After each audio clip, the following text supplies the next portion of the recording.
Hi, my name is Dr. Sean. I'm Lasky Leon's Chiropractic and Rehab, and we are going to go over a fantastic shoulder exercise for both strength and stability. It's called a kettlebell standing overhead press.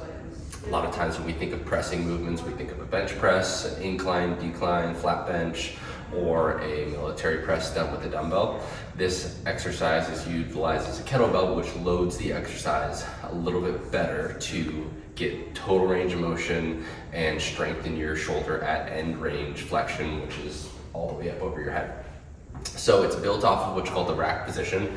So you're gonna grab a kettlebell, bring it up to this front rack position. You want your wrist straight. You don't want it bent backwards. You want it straight so your knuckles are level. You also don't want to hold the kettlebell out here. You want to create a nice shelf so that as the kettlebell gets heavier, you can rest your elbow onto your rib cage and your core. It turns on your core a little bit more.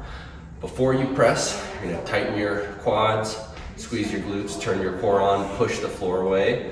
Push the weight all the way up over your head till you're locked all the way out. Then you're gonna pull the weight right back down to this rack position. You're not just gonna lower it down and let it relax back down, but you're gonna squeeze everything, press it all the way up, pull it back down. Sometimes I like to think about, I have bungee cords strapped to my fists that are onto the ceiling, and I actually have to pull that bungee cord back down into this position. I'm not just lowering the weight back down.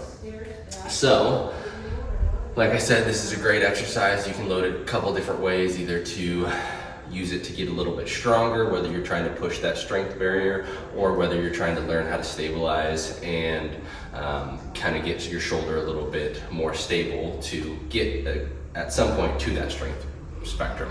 If you have any questions, feel free to reach out and we'll see you next time.